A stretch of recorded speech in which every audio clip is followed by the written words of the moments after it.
Very good evening to all of you. I hope आप सभी स्वस्थ होंगे। स्वागत है आप सभी का इस लक्ष्मीकांत सीरीज में। मंडे टू सैटरडे शाम को 8 बजे आपकी ये क्लास चलती है, ठीक है, जिसमें मैं चर्चा कर रहा हूँ इंडियन पॉलिटी एंड कॉन्स्टिट्यूशन के उन टॉपिक्स पर जो इम्पोर्टेंट हैं, जो सबसे ज़्यादा महत्वपूर्ण टॉपिक्स हैं, जो सबसे ज़्यादा इम्पोर्टेंट टॉपिक्स हैं, उन टॉपिक्स में यहाँ पर बातचीत कर रहा हूँ। ठीक है।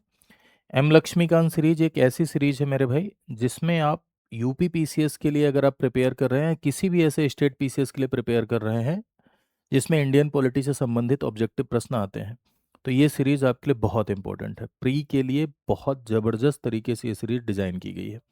आप इसको देखिए, अपने दोस्तों के मध्य शेयर करिए। इससे जो पुरानी क्लासेस हैं, अभी आपका पार्लियामेंट चल रहा है यानी संसद चल रहा है, संसद में आज हम लोग जो कवर करेंगे वो है लेजिस्लेटिव प्रोसेस इन पार्लियामेंट, यानी संसद में विधायी प्रक्रिया।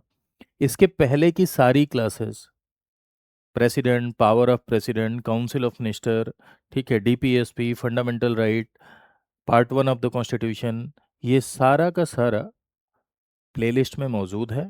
प्लेलिस्ट में जाइए और देखिए।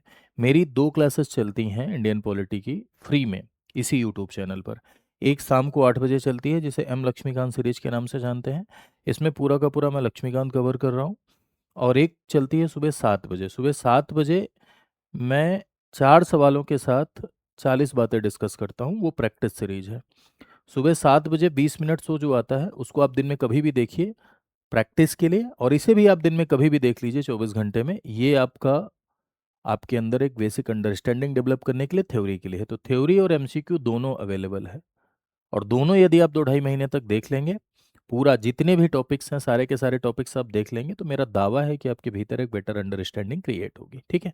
तो आज की इस क्लास में हम लोग इसी बात पर चर्चा करेंगे, विधेयक विधेयक पारित होने की प्रक्रिया। अगर समय रहा तो हम लोग पार्लियामेंट्री कमेटीज की तरफ भी चलेंगे, यानी संसदीय समितियों की तरफ भी चलेंगे। तो सबसे पहले हम लोग संसद में विधायी प्रक्रिया की तरफ आगे बढ़ते हैं। संसद में विधायी प्रक्रिया यानी procedure, legislative procedure in parliament. Legislative procedure in parliament को पढ़ने से पहले अपने को ये समझना होगा कि ये विधेयक कितने प्रकार के होते हैं, बिल कितने प्रकार के होते हैं, ये हमें समझना होगा। ठीक है।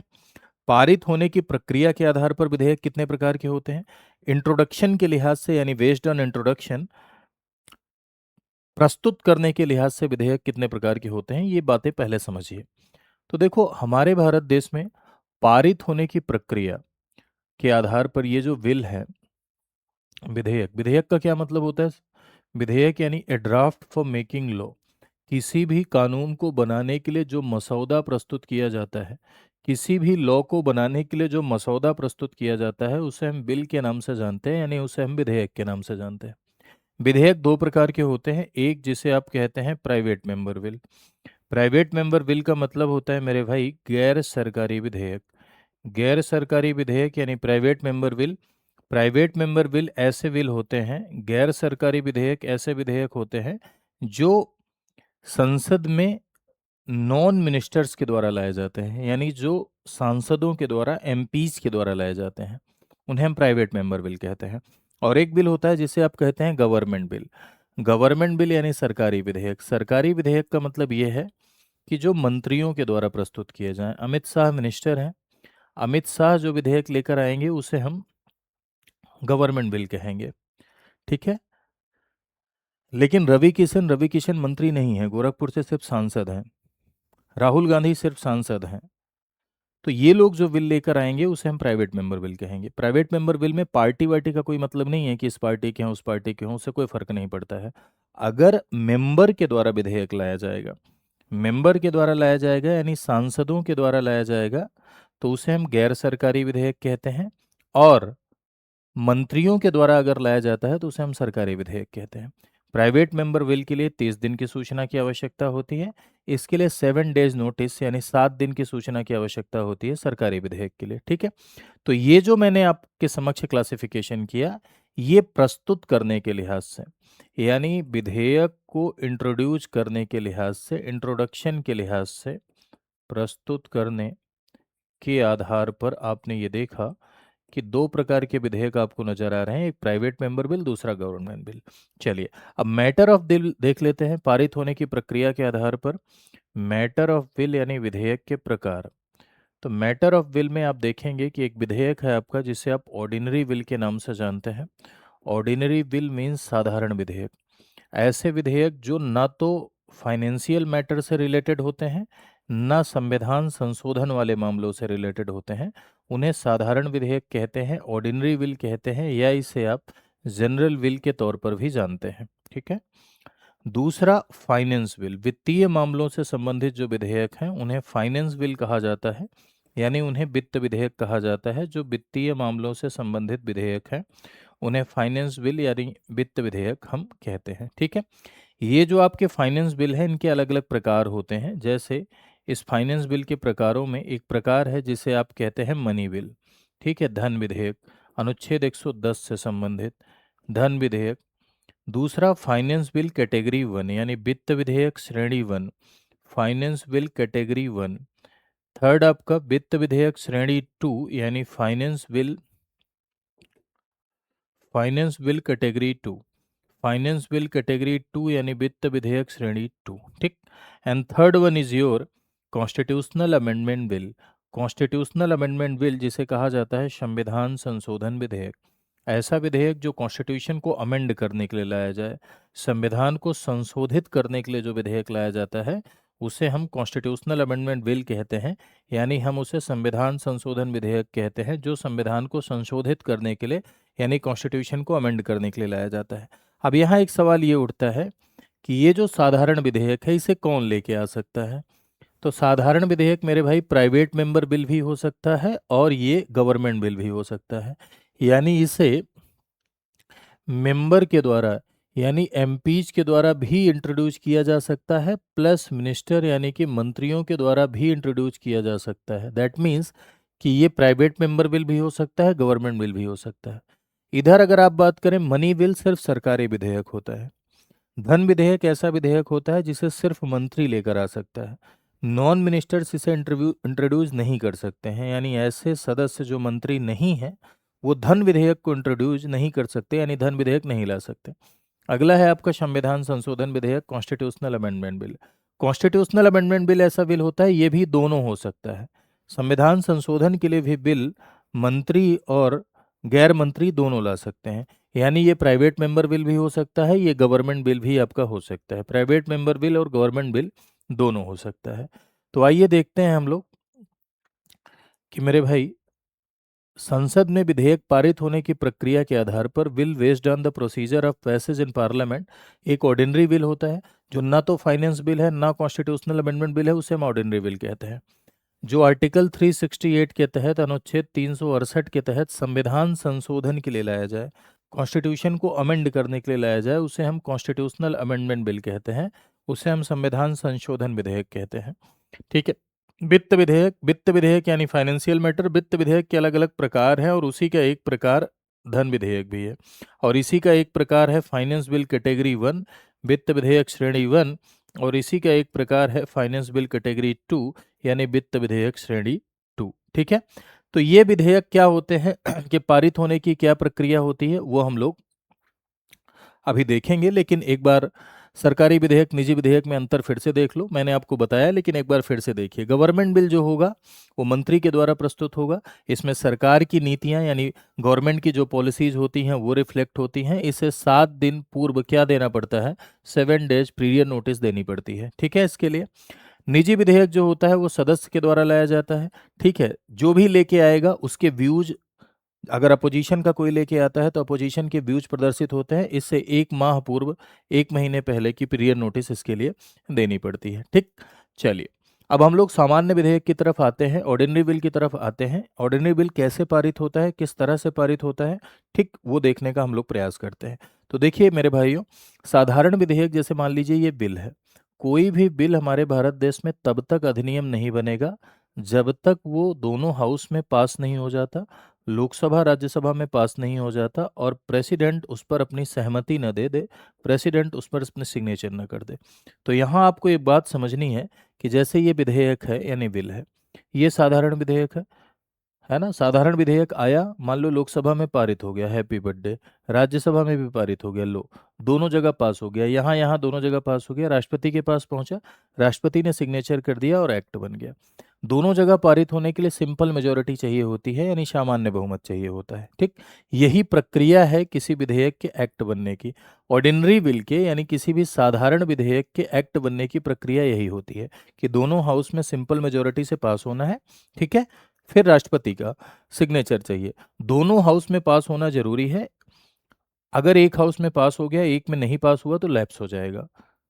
किसी भी हाउस में आ भी सकता है। इसे इसे लाने के लिए ऐसा नहीं है कि आप सिर्फ लोकसभा में लेके आइए। साधारण विधेयक ऐसा विधेयक होता है जो संसद के किसी भी सदन में प्रस्तुत किया जा सकता है, can be introduced in any house of the parliament, और किसी भी, चाहे मंत्री लेकर आए चाहे सदस्य लेकर आए, दोनों के द्वारा लाया जा सकता है। यानी ये गवर्नमेंट बिल भी हो सकता है एज वेल एज ये प्राइवेट मेंबर बिल भी हो सकता है, किसी के द्वारा लाया जा सकता है। मिनिस्टर और नॉन मिनिस्टर दोनों के द्वारा लाया जा सकता है, यानी मंत्रियों और नॉन मिनिस्टर्स के द्वारा लाया जा सकता है। पारित होने की प्रक्रिया क्या है? अब सवाल ये है कि बिल आया, जहाँ यहाँ लेके आइए, जहाँ यहाँ लेके आइए, अगर प्रेसिडेंट का सिग्नेचर हो गया तो एक्ट बन गया। ठीक है, इतना तो आप समझ गए हैं, इसमें कोई दिक्कत नहीं है। लेकिन इस लोकसभा राज्यसभा में कैसे पास होगा? तो मेरे भाई हमेशा ध्यान रखिए, किसी भी विधेयक के पारित होने के लिए दोनों सदनों में, लोकसभा प्लस राज्यसभा, दोनों सदनों में बिल्स को 3 चरणों से होकर गुजरना पड़ता है। 3 वाचन। जब आपने संविधान बनाया था, संविधान जब बना था, तब भी आपने ये देखा होगा कि कॉन्स्टिट्यूशन को बनने के लिए भी 3 रीडिंग्स होती हैं। वैसे ही विधेयक को पारित होने के लिए भी 3 वाचन से होकर गुजरना पड़ता है। एक तो आपका फर्स्ट रीडिंग, प्रथम वाचन, दूसरा आपका सेकंड रीडिंग जिसे आप कहते हैं द्वितीय वाचन, और तीसरा है आपका क्या, थर्ड रीडिंग जिसे आप कहते हैं तृतीय वाचन। ठीक है, तो प्रथम वाचन फर्स्ट रीडिंग, द्वितीय वाचन आपका जिसे आप कहते हैं क्या, सेकंड रीडिंग द्वितीय वाचन, और तीसरा है आपका थर्ड रीडिंग जिसे आप कहते हैं तृतीय वाचन।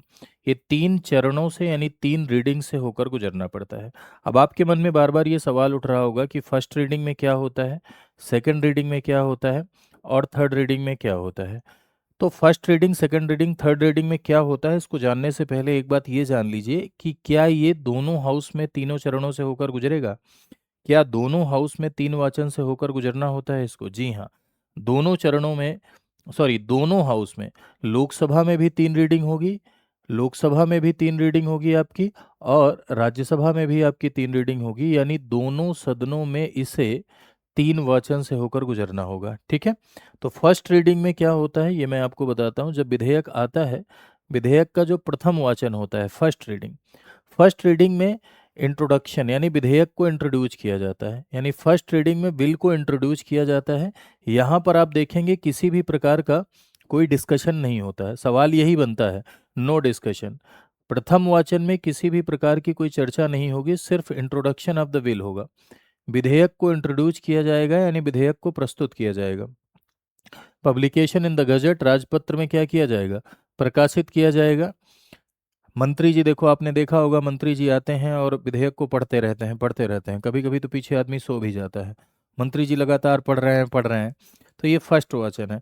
फर्स्ट वाचन में बिल का ऑब्जेक्टिव बताया जाता है। ऑब्जेक्टिव यानी विधेयक का जो उद्देश्य है वो बताया जाता है।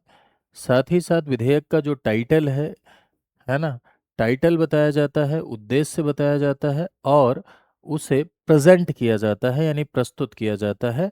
जनता पढ़े इसके लिए पब्लिश भी इसे किया जाता है। ठीक है ये हो गया आपका फर्स्ट रीडिंग यानी फर्स्ट वचन। पब्लिश हो रहा है, ऑब्जेक्टिव बताया जा रहा है, टाइटल बताया जा रहा है, और इंट्रोड्यूस किया जा रहा है। फर्स्ट वचन में कोई डिस्कशन होता है क्या? फर्स्ट वचन में कोई डिस्कशन होता है? नहीं, कोई भी डिस्कशन फर्स्ट वचन में नहीं होता है। ठीक, अब आते हैं सेकंड रीडिंग। सवाल आपके यहाँ प्रीलिम में पूछा होता जाता है कि किसी भी बिल को पास करने के लिए सबसे इंपॉर्टेंट रीडिंग कौन सी होती है। किसी भी बिल को पास करने के लिए सबसे इंपॉर्टेंट रीडिंग कौन सी होती है? तो वो होती है सेकंड रीडिंग। सेकंड रीडिंग में 3 स्टेजेस होते हैं। एक होता है जनरल डिस्कशन, एक होता है कमेटी स्टेज, और एक होता है कंसिडरेशन स्टेज। जनरल डिस्कशन में क्या होता है? जनरल डिस्कशन में विधेयक पर जनरली डिस्कस किया जाता है, क्लॉज टू क्लॉज डिस्कशन नहीं होता। ओवरऑल बिल पर एक जनरल डिस्कशन होता है।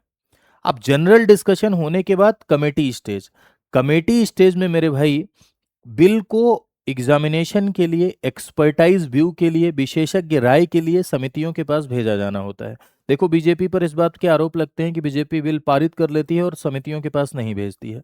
समितियां, समितियों के पास भेजना या ना भेजना, जैसे यहाँ पर थोड़ा देखो और विस्तार से मैं आपको बताता हूँ कि विधेयक का जो सेकेंड रीडिंग है, सेकेंड रीडिंग में 3 स्टेजेस होते हैं। एक होता है आपका जनरल डिस्कशन, जनरल डिस्कशन में विधेयक पर सामान्य चर्चा हो रही है। दूसरा है कमेटी, कमेटी यानी कि समिति अवस्था।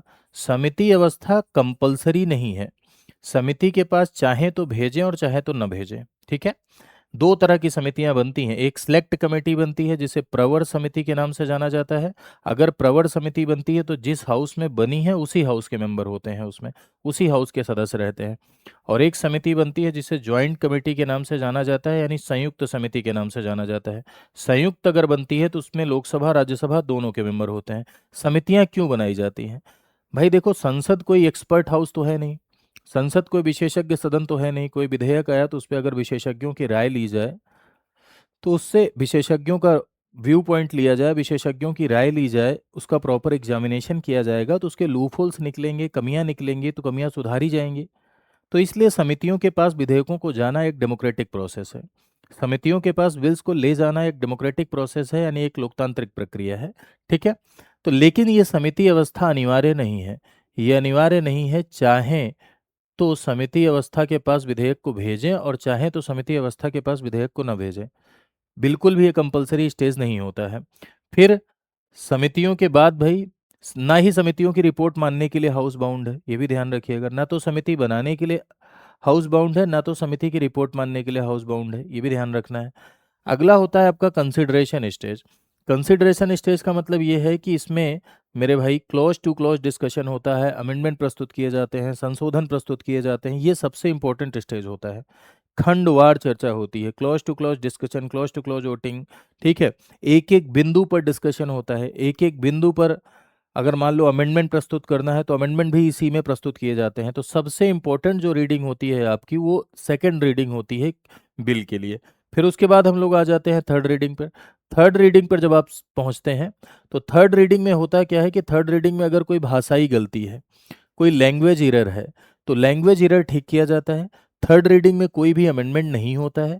थर्ड रीडिंग पर इस बात पर डिस्कशन होता है कि बिल को एक्सेप्ट करना है या नहीं, ए या नो, ठीक है, यानी हाँ या ना, है ना। विधेयक को एक तरीके से देखा जाए तो थर्ड रीडिंग में विधेयक को पास किया जाता है। क्या किया जाता है?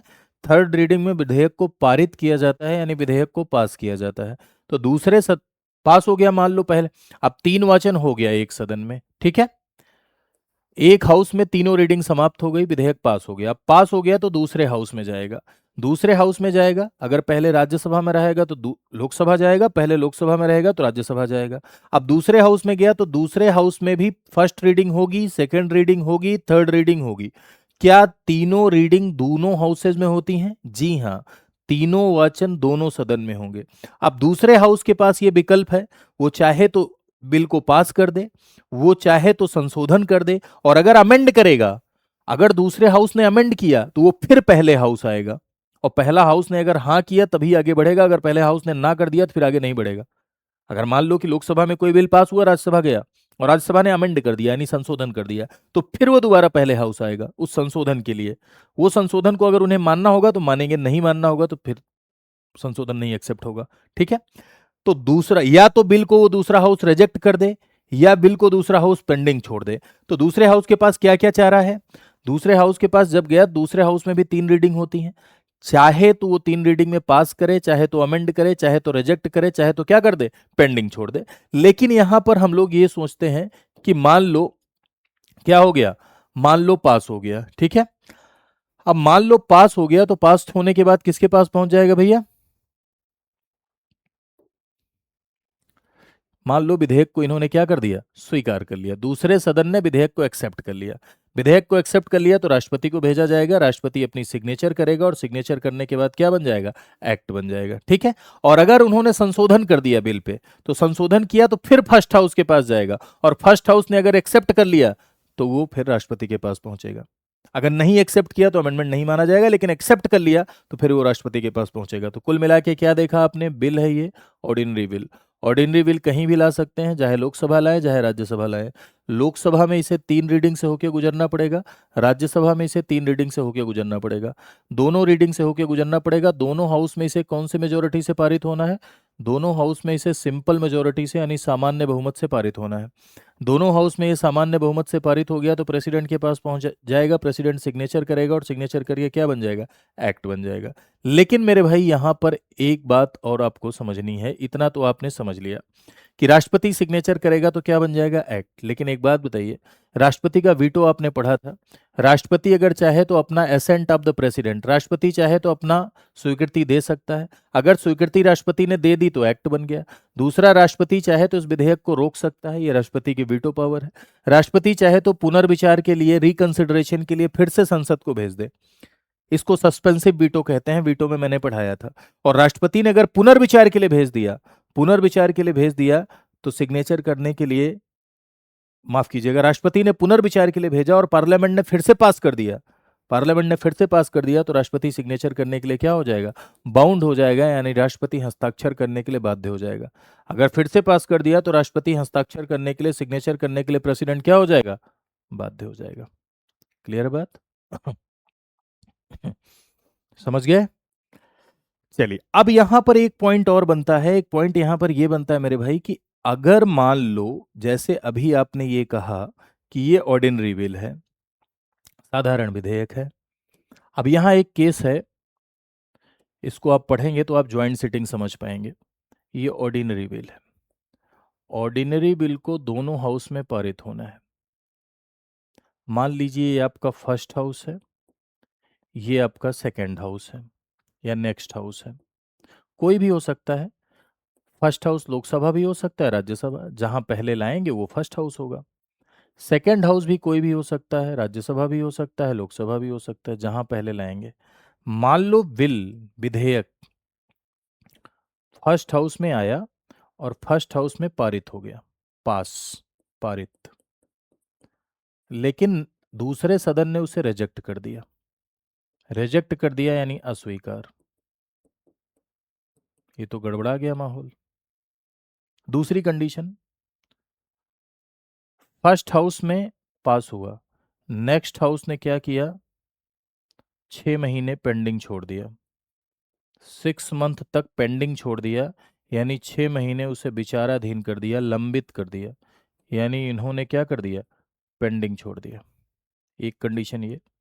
अगली कंडीशन, फर्स्ट हाउस ने पास किया, नेक्स्ट हाउस ने अमेंड किया, नेक्स्ट हाउस ने अमेंड किया और इस अमेंडमेंट को जब इनके पास फिर आया, फिर आता है ना, अभी बताए थे दूसरा सदन अगर अमेंड करेगा फिर पहले सदन के पास आएगा, तो इन्होंने इसको रिजेक्ट कर दिया, सब रिजेक्ट हो गया। हाना हाना की कंडीशन बन रही है, ब्लड प्रेशर बढ़ रहा है भाई, एम्बुलेंस बुलाई जाए 108 वाली।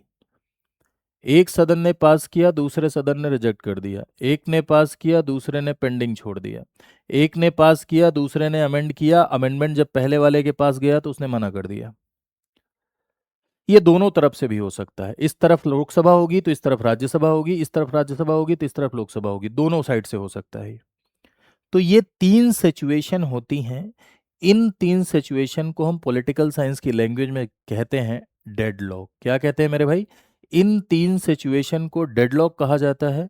ठीक है, यानी इन 3 सिचुएशन को डेडलॉक, दूसरा सदन अगर रिजेक्ट कर दे या दूसरा सदन संशोधन करे और फिर फर्स्ट हाउस को ये एक्सेप्ट नहीं हो, या दूसरा सदन 6 मंथ के लिए पेंडिंग छोड़ दे, तो ये जो तीनों सिचुएशन मैंने आपको बताई, इन तीनों सिचुएशन को पॉलिटी की लैंग्वेज में क्या कहा जाता है?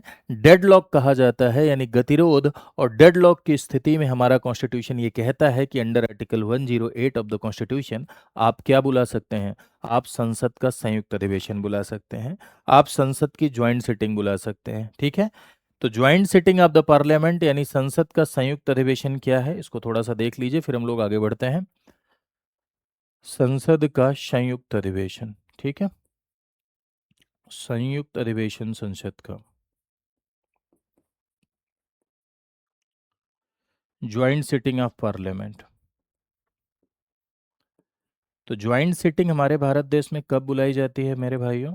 तो ज्वाइंट सिटिंग बुलाई जाती है डेडलॉक की सिचुएशन में, यानी जब गतिरोध हो। डेडलॉक मींस जब लोकसभा राज्यसभा में आपसी सहमति न बने, लोकसभा राज्यसभा में आपसी सहमति न बने, गतिरोध की स्थिति हो, तो ऐसे में ज्वाइंट सिटिंग बुलाई जाती है। कौन से आर्टिकल के तहत? आर्टिकल 108 यानी अनुच्छेद 108 के प्रावधानों के तहत ज्वाइंट सिटिंग बुलाई जाती है। ज्वाइंट सिटिंग को समन कौन करता है, यानी ज्वाइंट सिटिंग को आहूत कौन करता है? तो इसे आहूत करेगा राष्ट्रपति, यानी राष्ट्रपति के द्वारा संसद का संयुक्त अधिवेशन बुलाया जाता है। संसद का संयुक्त अधिवेशन को चेयर कौन करेगा, यानी बुलाएगा तो राष्ट्रपति, लेकिन इसकी अध्यक्षता किसके द्वारा की जाएगी? स्पीकर करेगा। संसद के संयुक्त अधिवेशन की अध्यक्षता स्पीकर करता है। अगर स्पीकर भी नहीं है तब इसकी अध्यक्षता डिप्टी स्पीकर करता है, यानी उपाध्यक्ष करता है लोकसभा का। लेकिन अगर उपाध्यक्ष भी नहीं है तो वाइस चेयरमैन यानी deputy chairman of Rajya Sabha, Rajya Sabha का चेयरमैन नहीं, क्योंकि चेयरमैन तो उपराष्ट्रपति होता है और उपराष्ट्रपति ज्वाइंट सिटिंग में क्या करने जाएगा? ठीक है, वो मेंबर तो है नहीं कहीं का। तो उपाध्यक्ष, माफ कीजिएगा, उपसभापति। अगर ये भी नहीं है तो उपसभापति। फिर से सुनिए, संयुक्त अधिवेशन को चेयर करेगा स्पीकर, लोकसभा अध्यक्ष, लोकसभा अध्यक्ष नहीं है तो उपाध्यक्ष, उपाध्यक्ष नहीं है तो vice chairman of the Rajya Sabha यानी राज्यसभा का उपसभापति, राज्यसभा का उपसभापति भी नहीं है तो कोई सीनियर। कौन से विधेयक के लिए ये बुलाई जाती है? सवाल ये है कि ज्वाइंट सिटिंग कौन से बिल के लिए बुलाई जाती है? तो ऐसे बिल जो ऑर्डिनरी बिल है, ध्यान रखिएगा, साधारण विधेयक और साधारण विधेयक की तरह जो कार्य करते हैं, ऑर्डिनरी बिल और ऐसे विधेयक जो साधारण विधेयक हैं या साधारण विधेयक की तरह कार्य करते हैं, ठीक है, उन्हीं के लिए संसद का संयुक्त अधिवेशन बुलाया जा सकता है। ऑर्डिनरी बिल, साधारण विधेयक या साधारण विधेयक की तरह कार्य करने वाले विधेयकों के लिए ही joint sitting of the parliament बुलाया जा सकता है, यानी संसद का संयुक्त अधिवेशन बुलाया जा सकता है। अगर कोई ऐसा विधेयक है जो साधारण विधेयक नहीं है, साधारण विधेयक की तरह कार्य नहीं कर रहा है, तो उनके लिए नहीं बुलाया जाएगा। अब जैसे विधेयक कौन कौन से होते हैं आप देख लीजिए। ऑर्डिनरी बिल के लिए बुलाया जाएगा क्या? जी हाँ, बुलाया जाएगा। मनी बिल के लिए बुलाया जाएगा क्या? नहीं, मनी बिल के लिए संसद का संयुक्त अधिवेशन नहीं बुलाया जाता। नहीं। फाइनेंस बिल कैटेगरी 1 वित्त विधेयक श्रेणी 1 के लिए बुलाया जा सकता है। फाइनेंस बिल कैटेगरी 2 वित्त विधेयक श्रेणी 2 के लिए बुलाया जा सकता है।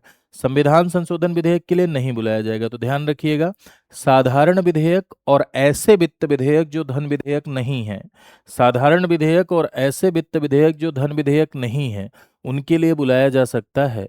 अभी मैंने आपको ये जो क्लासिफिकेशन बताया था, ये देखो, यहाँ फिर से क्लासिफिकेशन पर आते हैं और मैं आपको समझाता हूँ थोड़ा सा कि अगर मैं कहूँ कि ऑर्डिनरी बिल के लिए ज्वाइंट सिटिंग बुलाई जाएगी, जी हाँ। मनी बिल के लिए जी नहीं। फाइनेंस बिल कैटेगरी 1 के लिए जी हाँ, इसके लिए जी हाँ। संविधान संशोधन विधेयक के लिए जी नहीं। तो यानी धन विधेयक, दो ऐसे विधेयक हैं, ध्यान रखिएगा, धन विधेयक और संविधान संशोधन विधेयक ऐसे विधेयक होते हैं जिनके लिए संसद का संयुक्त अधिवेशन नहीं बुलाया जाता है, जिनके लिए joint sitting of the parliament नहीं बुलाई जाती है। क्लियर है बात? चलिए, तो ये था आपका। हाँ, एक बात और, हमारे भारत देश में संसद का संयुक्त अधिवेशन कब कब आया है, ये आपको बताना है। कब कब आया है ये आपको कमेंट सेक्शन में बताना और कमेंट भर देना है, ठीक है। लेकिन आप लोग सीरीज ही नहीं देखते हैं तो कहाँ से भरेंगे? शेयर करिए लोगों के मध्य, लोग देखें, क्योंकि बहुत मेहनत लगती है इस पूरे की पूरी क्लास को रिकॉर्ड करने में, बनाने में, ठीक है। बहुत सारी मेरी क्लासेस चलती हैं पेड में, ठीक, पेड क्लासेस चलती हैं, जैसे आरंभ बैच में क्लासेस चलती हैं, लेकिन फिर भी समय निकाल के जब आपसे वादा किया है कि लक्ष्मीकांत के सारे इंपॉर्टेंट टॉपिक्स पढ़ाएंगे, तो उस वादे को निभाने के लिए मुझे इसको रिकॉर्ड करना पड़ता है। मंडे टू सैटरडे, कहीं भी रहें, कैसे भी रहे, तबीयत खराब रहे, कुछ भी रहे, ना मन रहे, फिर भी रिकॉर्ड करना पड़ता है। तो मेरे भाई, आप लोगों से मैं अपेक्षा करता हूँ कि आप इस सीरीज को हिट करेंगे, इस शो को हिट करेंगे, हाइप करेंगे, ठीक है। हाइप का भी ऑप्शन आता है तो हाइप भी कर दिया करिए। चलिए, तो ये है आपका साधारण विधेयक। कौन कौन से विधेयक पर ज्वाइंट सेटिंग अब तक बुलाई गई है, ये आप कमेंट करके बताइएगा। कब कब? तीन ऐसे बिल थे, एक बैंकिंग से रिलेटेड था, एक डॉरी से रिलेटेड था, एक आतंकवाद से रिलेटेड था। तो कब कब बुलाई गई है, विधेयक का क्या नाम है, ये आप कमेंट करके बताइएगा। आगे आते हैं अगले विधेयक पर। तो अगला जो आपका बिल है, that is your finance bill. अगला विधेयक जिसे हम क्या कहते हैं, जिसे हम फाइनेंस बिल के नाम से जानते हैं, यानी जिसे हम वित्त विधेयक के नाम से जानते हैं। वित्त विधेयक यानी फाइनेंस बिल, ठीक है। फाइनेंस बिल, मैंने आपसे कहा कि वित्त विधेयक में जो सबसे इंपॉर्टेंट अपने को पढ़ना है वो है आपका मनी बिल, यानी जिसे आप धन विधेयक के नाम से जानते हैं। ये तीन प्रकार के होते हैं फाइनेंस बिल। एक होता है वित्त विधेयक श्रेणी 1, वित्त विधेयक श्रेणी 2 और एक धन विधेयक। तो अभी हम लोग क्या देखेंगे? अभी हम लोग देखेंगे मनी बिल यानी धन विधेयक। ठीक है, मनी बिल धन विधेयक, जिसकी परिभाषा आर्टिकल 110 में दी गई है, अनुच्छेद 110 में इसकी डेफिनेशन दी गई है, और इसकी जो पारित होने की प्रक्रिया है, जो प्रोसेस है, वो आर्टिकल 109 में दिया गया है। ठीक है, धन विधेयक के पारित होने की जो प्रक्रिया है वो अनुच्छेद 110 में दिया, माफ कीजिएगा 109 में दिया गया है। ठीक है, धन विधेयक में क्या क्या आते हैं भाई, तो देख लीजिए जरा सा कि धन विधेयक की क्या विशेषताएं हैं। तो किसी भी टैक्स को इम्पोज करना, एबॉलिश करना, रेमिट करना, alteration, regulation of the any tax, किसी कर का अधिरोपण, उत्सादन, परिहार, परिवर्तन या विनियमन, ये अनुच्छेद 110 में है। ठीक है, केंद्र सरकार द्वारा उधार लिए गए धन का विनियमन, regulation of the money borrowed by the central government, ये मैटर है 110 का। ऐसे मामले जो 110 के मामले हैं वो मनी बिल में आएंगे। फिर से सुनिए, ऐसे मामले जो 110 के मामले हैं वो मनी बिल में आएंगे। तो 110 में कौन से मामले हैं? किसी टैक्स को अधिरोपण यानी इम्पोज करना, उत्सादन करना, हटाना, लगाना, अल्टर करना, रेगुलेट करना। ठीक है, संचित निधि या आकस्मिक निधि की अभिरक्षा, custody of the consolidated fund and contingency fund, ये 110 का मामला है। संचित निधि से धन को आउट करना यानी पैसे को बाहर करना, ये भी मनी बिल में आएगा। संचित निधि पर कोई भी पैसा ऐसा है जो पर कंसोलिडेटेड फंड पर चार्ज घोषित करना, यानी संचित निधि पर भारित घोषित करना। कोई ऐसा, मैंने बताया था ना कि दो तरह के फंड होते हैं संचित निधि पर, एक भारित एक नॉर्मल। तो अगर किसी भी फंड को चार्ज एक्सपेंडिचर घोषित करना है, भारित व्यय घोषित करना है, तो 110 में। तो ये ऐसे मामले हैं जो आपके समक्ष लिखे हुए हैं, जो धन विधेयक के मैटर हैं, यानी ये धन विधेयक में 110 के मामले हैं। और धन विधेयक होने के लिए दो चीजों की आवश्यकता होती है जो सबसे इंपॉर्टेंट है। कोई भी बिल मनी बिल है या नहीं, इस बात को अगर कहना है तो एक तो मामला 110 का होना चाहिए, दूसरा सर्टिफाइड बाय स्पीकर होना चाहिए, यानी लोकसभा अध्यक्ष के द्वारा प्रमाणित होना चाहिए।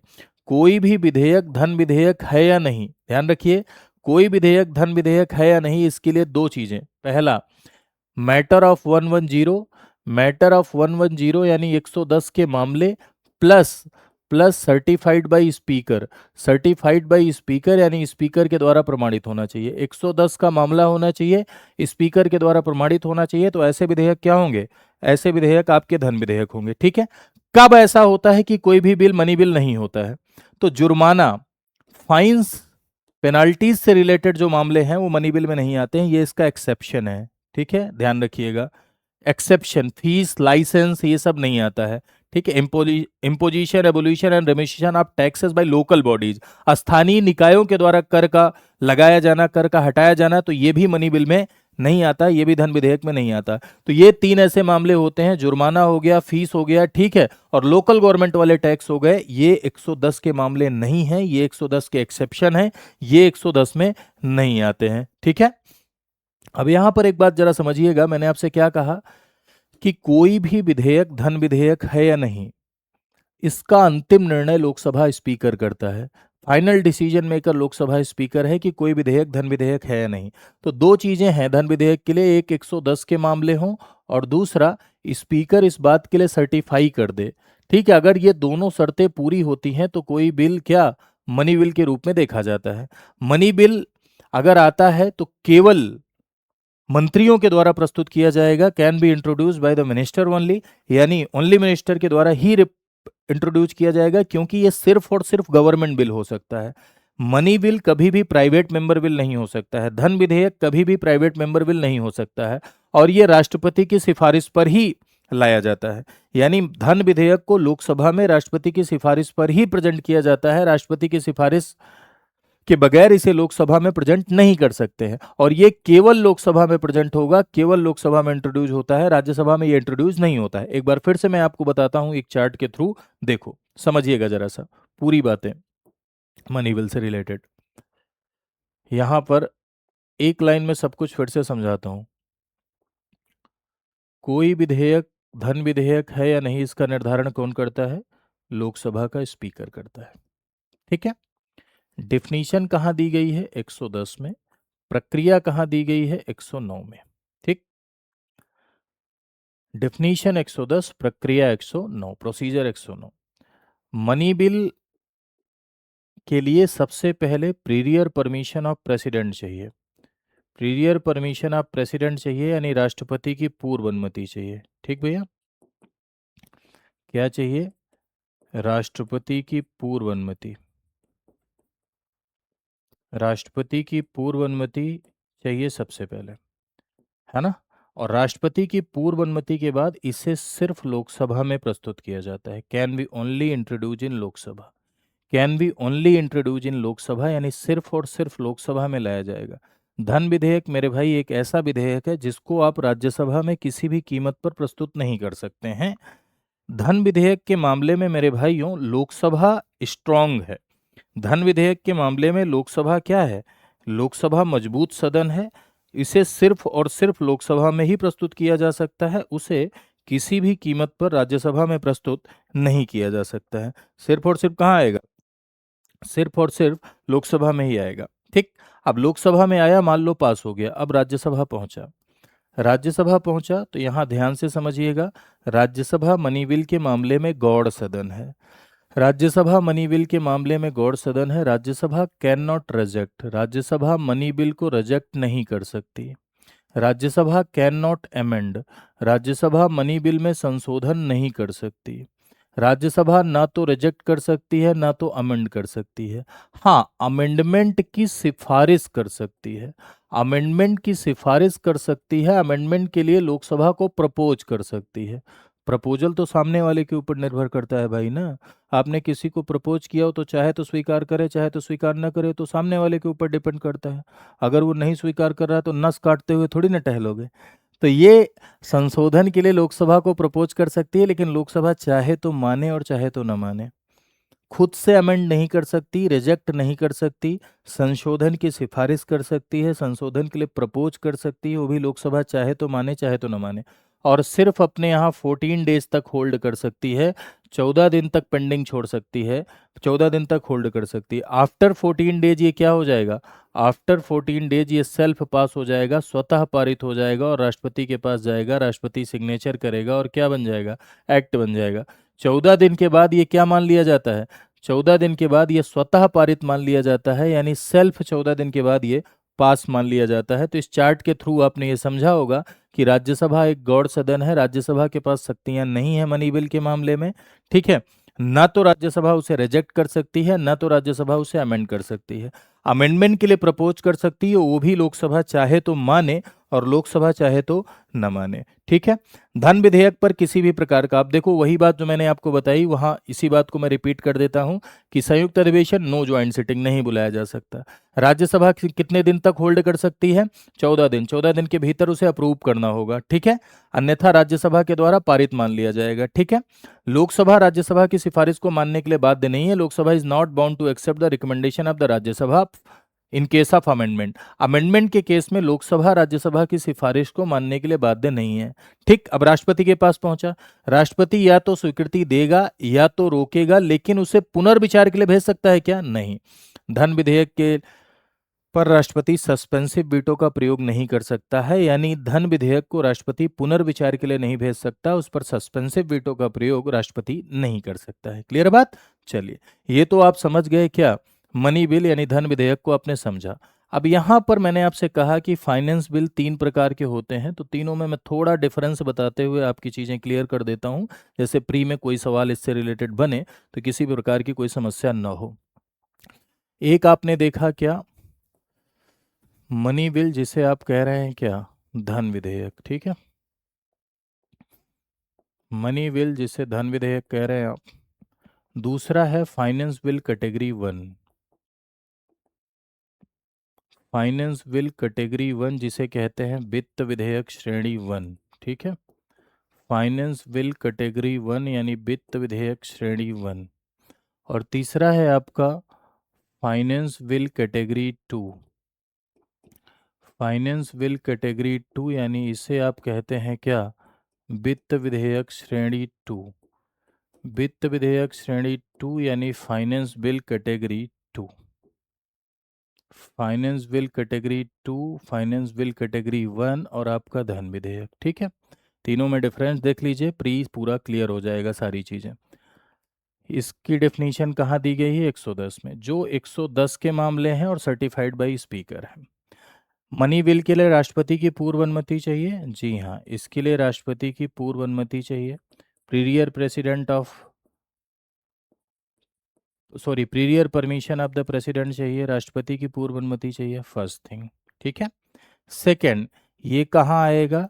ये सिर्फ और सिर्फ लोकसभा में आ सकता है, यानी ये सिर्फ लोकसभा में आएगा, सिर्फ लोकसभा में आएगा। इसमें राज्यसभा इसे अमेंड कर सकती है? नहीं, राज्यसभा इसमें क्या है? गौड़ सदन है। ठीक है। राष्ट्रपति की पूर्व अनुमति सिर्फ लोकसभा में। इसके लिए ज्वाइंट सिटिंग बुलाई जा सकती है? नो, ज्वाइंट सिटिंग नहीं बुलाई जा सकती, संयुक्त अधिवेशन नहीं बुलाया जा सकता। वित्त विधेयक श्रेणी 1 में 110 के मामले, और 110 के मामले हों, लेकिन 110 के मामले के साथ साथ अन्य वित्तीय मामला भी जब जुड़ जाता है, 110 के मामलों के साथ साथ जब अन्य वित्तीय मामले भी शामिल हो जाते हैं, तो ऐसे विधेयक को आप फाइनेंस बिल कैटेगरी 1 कहते हैं। ये है आर्टिकल 117 क्लॉज 1। ठीक है। Article 117 clause 1। क्या बोला मैंने? कौन सा आर्टिकल? Article 117 clause 1। ठीक है। फाइनेंस बिल कैटेगरी 1 के लिए आर्टिकल 117 क्लॉज 1। ठीक। 110 के मामले और 110 के मामलों के साथ अदर फाइनेंशियल मैटर, 110 के मामलों के साथ अन्य वित्तीय मामले भी इसमें ऐड हो जाते हैं, अदर फाइनेंशियल मैटर भी इसमें जब ऐड हो जाते हैं तो वो क्या हो जाता है? आपका फाइनेंस बिल कैटेगरी 1। अब इसमें 110 के मामले हैं तो जाहिर सी बात है कि इसके लिए सिर्फ लोकसभा में आएगा। ठीक है। ये भी सिर्फ कहाँ आएगा? ये भी सिर्फ लोकसभा में आएगा। ठीक।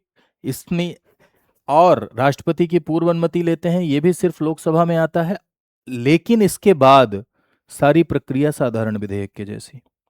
सिर्फ इतना ही आप देख रहे हैं कि सिर्फ लोकसभा में आ रहा है राष्ट्रपति की पूर्व अनुमति, इसके बाद सारी प्रक्रिया ऑर्डिनरी बिल के जैसी, इसके बाद सारा का सारा प्रोसेस साधारण विधेयक के जैसा। यानी राज्यसभा को पावर है? हाँ। यानी फिर ज्वाइंट सिटिंग भी बुला सकते हैं? जी हाँ, इसके लिए ज्वाइंट सिटिंग भी बुलाई जा सकती है, इसके लिए संयुक्त अधिवेशन भी बुलाया जा सकता है। फाइनेंस बिल कैटेगरी 2 ये है 117 क्लॉज 3। इसमें है अन्य वित्तीय मामले। अन्य वित्तीय मामले होने चाहिए, लेकिन 110 के मामले नहीं होने चाहिए। 110 के अलावा, 110 का कोई भी मामला ना हो। 110 के जो मैटर आपने पढ़े हैं, 110 का कोई भी मामला ना हो। 110 के मामले के अलावा अन्य वित्तीय मामले 117 क्लॉज 3 वित्त विधेयक श्रेणी 2।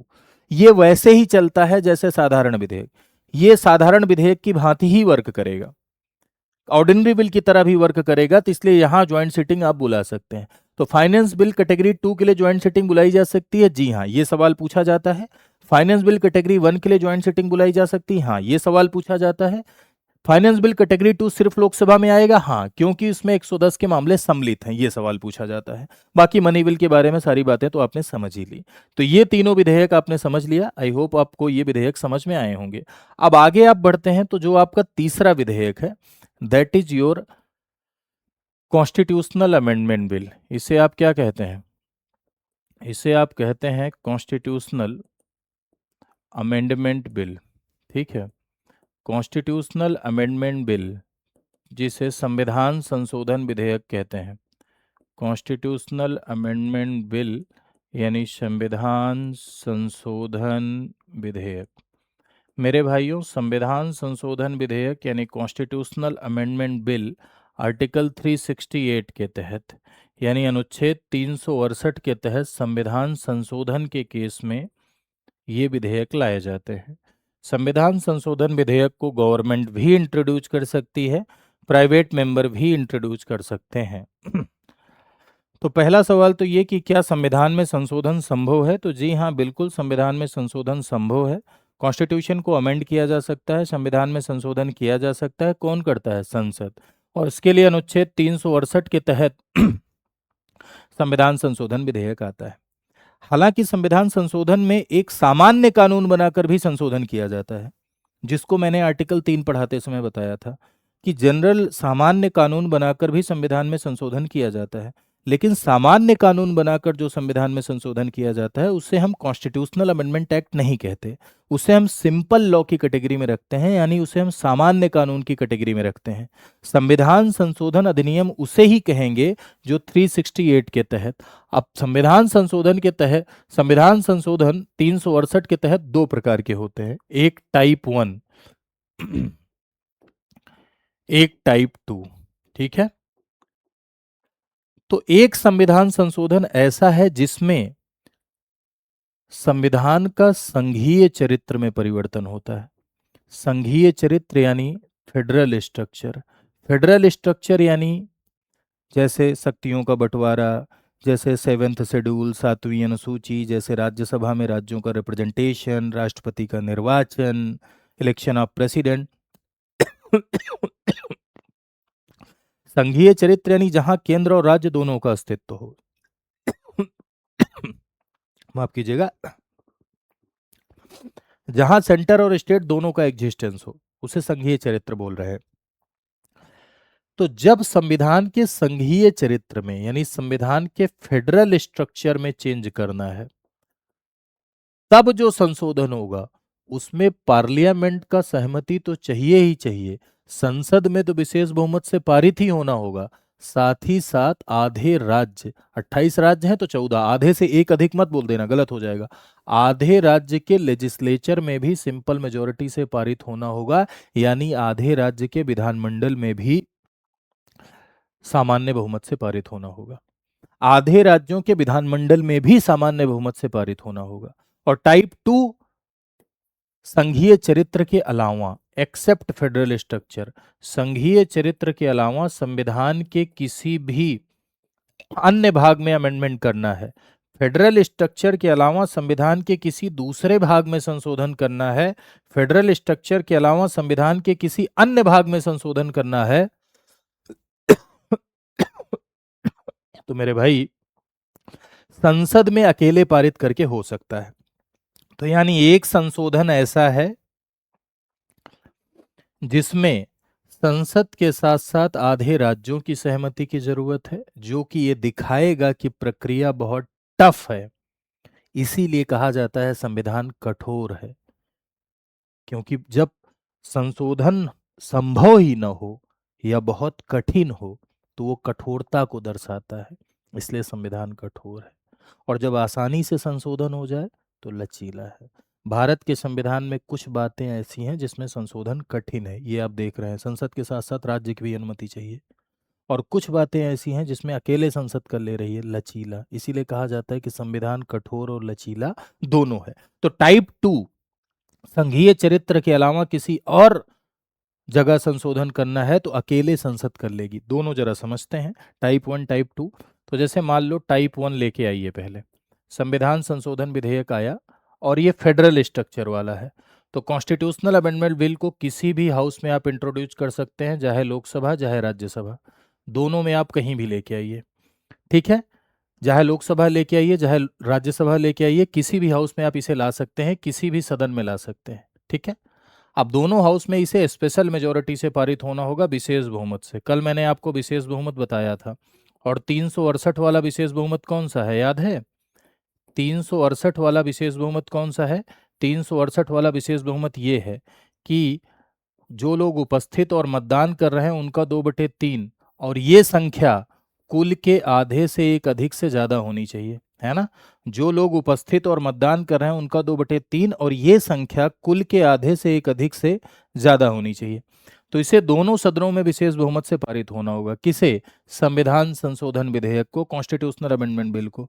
इसके लिए क्या राष्ट्रपति की कोई पूर्व अनुमति की जरूरत होती है? जी नहीं मेरे दोस्तों, इसके लिए राष्ट्रपति की पूर्व अनुमति की कोई जरूरत नहीं है, किसी भी सदन में आएगा, विशेष बहुमत से पारित होगा, उसके बाद 14 राज्य, मतलब आधे राज्य, आधे राज्य के विधानमंडल में भी पारित होना होगा। एग्जाम्पल है जीएसटी, जीएसटी को पारित करने वाला पहला राज्य असम था और अंतिम राज्य जम्मू एंड कश्मीर था।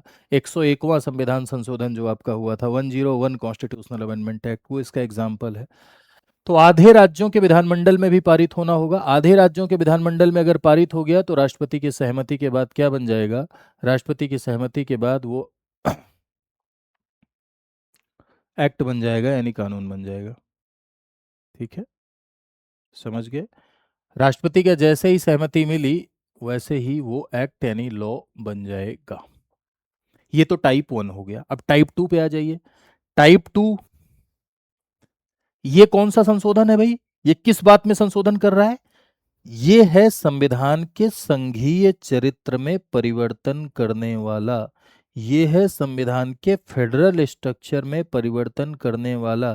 संविधान के संघीय चरित्र में यानी फेडरल स्ट्रक्चर में परिवर्तन करने वाला ये है। ठीक है, अब हम आगे बढ़ते हैं टाइप 2। तो दूसरा टाइप जो है वो कॉन्स्टिट्यूशनल अमेंडमेंट बिल है, संविधान संशोधन विधेयक है। आया, राष्ट्रपति की पूर्व अनुमति की जरूरत है? नहीं। लोकसभा राज्यसभा कहीं भी ला सकते हैं? जी हाँ। दोनों जगह पारित हो गया। कौन से बहुमत से? स्पेशल मेजोरिटी से। विशेष बहुमत से पारित हुआ, प्रेसिडेंट ने अपनी सहमति दी, क्या बन गया? एक्ट बन गया। ये है एक्सेप्ट फेडरल स्ट्रक्चर। संघीय चरित्र के अलावा किसी अन्य भाग में यदि संशोधन करना है, फेडरल स्ट्रक्चर के अलावा किसी अन्य भाग में यदि संशोधन करना है तो आप इस तरह से कर सकते हैं। संघीय चरित्र के अलावा किसी अन्य भाग में यदि संशोधन करना है तो आप इस तरह से अमेंडमेंट कर सकते हैं, इस तरह से आप संशोधन कर सकते हैं। क्लियर है बात? समझ गए? तो ये दो तरह के संशोधन होते हैं। अब देखो यहां एक बात और, अगर लोकसभा ने पास किया, राज्यसभा ने ना पारित किया तो लैप्स हो जाएगा दोनों केस में, टाइप 1 टाइप 2 दोनों। यहां कोई डेडलॉक की पॉसिबिलिटी नहीं होती, यहां ज्वाइंट सिटिंग नहीं बुलाई जाती। संविधान संशोधन अधिनियम एक ऐसा संविधान संशोधन बिल यानी कॉन्स्टिट्यूशनल अमेंडमेंट बिल एक ऐसा बिल है जिसमें किसी भी प्रकार से ज्वाइंट सिटिंग अलाउड नहीं है, यानी संसद का संयुक्त अधिवेशन नहीं बुलाया जा सकता है। Joint sitting of the parliament, संसद का संयुक्त अधिवेशन किसी भी केस में नहीं बुलाया जा सकता है। ठीक है, हाँ, ध्यान रखिएगा, ज्वाइंट सिटिंग नहीं आएगी। क्लियर बात? चलो, गुड। तो ये हो गया आपका क्या, संसद में विधायी प्रक्रिया यानी legislative process in parliament. I hope आपको समझ में आया होगा, लेजिस्लेटिव प्रोसेस इन पार्लियामेंट, संसद में विधायी प्रक्रिया। अगर समझ में आया है तो ज़रूर कमेंट सेक्शन में बताइएगा कि आपको ये सेशन कैसा लगा, और अपने दोस्तों के मध्य शेयर भी करिएगा। शेयर करिएगा, जब व्यूज बढ़ते हैं भाई, लोग देखते हैं तो मेरा भी मोटिवेशन बढ़ता है, नहीं देखते हैं तो मोटिवेशन घटता है, फिर सीरीज बंद होती है। यही उसका आउटकम होता है। लेकिन मेरा दावा है कि अगर आप इसे पढ़ेंगे तो आप ज़रूर सीखेंगे, अगर ध्यान से सुनेंगे तो आप ज़रूर समझेंगे। ठीक, चलिए, एक बात और है कि यदि आप हमारे साथ जुड़ के कंप्लीट प्रिपरेशन करना चाहते हैं तो एक जानकारी मैं आपको दे दूं कि हमारे यहाँ एक प्रोग्राम चलता है, आरंभ प्रोग्राम, जिसमें प्री मेंस इंटरव्यू तीनों पढ़ाया जाता है। आप जानते हैं भाई कि अकेले जो है यूट्यूब पर पढ़ के आप पूरा का पूरा ऑर्गेनाइज्ड सिलेबस नहीं कवर कर सकते। आपको ऑर्गेनाइज्ड तरीके से पढ़ना ही होता है। सारे सब्जेक्ट प्री कम मेंस दोनों के लिए कवर कर पाना यूट्यूब पे बड़ा मुश्किल, बड़ा टफ टास्क होता है। तो हम एक प्रोग्राम चलाते हैं आरंभ, जिसमें पूरी तैयारी कराई जाती है। दो तरह के बैचेज होते हैं, गोल्ड एक प्लेटिनम। गोल्ड में आपको पूरा सिलेबस पढ़ाया जाता है, इंटरव्यू गाइडेंस प्रोग्राम दिया जाता है, मेंटरशिप, करंट अफेयर की मैगजीन, 2 साल की वैलिडिटी।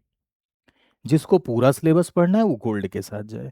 प्लेटिनम में क्या होता है? प्लेटिनम में 1100 प्लस घंटे की classes, interview guidance program, current affair magazine, 4 साल की वैलिडिटी, किताबें आपके घर जाती हैं, एनसीईआरटी का एक एक्स्ट्रा कोर्स मिलता है, फाउंडेशन का एक रिकॉर्डेड कोर्स भी मिल जाता है, लाइव तो मिलेगा ही मिलेगा, एक रिकॉर्डेड भी मिलता है, प्री का एक एक्स्ट्रा क्रैश कोर्स मिल जाता है, मेंस का एक आंसर राइटिंग कोर्स मिल जाता है, प्रैक्टिस के लिए एक एमसीक्यू कोर्स भी मिल जाता है। और अभी इस समय ऑफर चल रहा है 50%। गोल्ड आपका 9,999 और प्लेटिनम 16,999 का पड़ेगा, लेकिन ये तब आप ऑफर अवेल कर पाएंगे जब आप ये कोड लगाएंगे VL लाइव। ठीक है, ये कोड लगाने के बाद, कोड कहाँ लगाएंगे, कहाँ इसे परचेज कर सकते हैं, कैसे जानकारी ले सकते हैं? तो जानकारी लेने का एक तरीका ये है कि आपकी स्क्रीन पर देखो, नीचे एक लाइन चल रही है, उसमें नंबर भी लिख के आ रहा होगा 9289996923। उस पर कॉल करके भी आप पूरी जानकारी ले सकते हैं। साथ ही साथ आप यहाँ पर studyIQ.com पर जाइए, ऐसे studyIQ.com पर जाइए, और यहाँ जाने के बाद आप जाइए पॉपुलर कोर्सेज में। ठीक है, पॉपुलर ऑनलाइन कोर्सेज में आप जाइए, और पॉपुलर ऑनलाइन कोर्सेज में जब आप जाएंगे तो स्टेट PCS पे जब आप क्लिक करेंगे तो उत्तर प्रदेश, ठीक है, उत्तर प्रदेश पे क्लिक करेंगे तो आप ये देखेंगे कि उत्तर प्रदेश पे क्लिक करने के बाद आपको आरंभ दिखेगा, आरंभ फाउंडेशन बैच 20। 3-4 बार उत्तर प्रदेश पे क्लिक कर दीजिएगा, ठीक है, जैसे कि उत्तर प्रदेश ही ओपन हो गया है। और यहाँ आप देखेंगे कि प्लेटिनम और गोल्ड दोनों में डिफरेंस देख लीजिए। यहाँ आप बैच के बारे में पूरी जानकारी ले लीजिए, फिर बाई नाउ पे जाइए और कूपन कोड लगाइए VL लाइव और एनरोल करिए और अपनी तैयारी को बेहतर बनाइए। तो आज के लिए इतना ही। Thank you so much to all of you. मिलते हैं नेक्स्ट सेशन में। नमस्कार।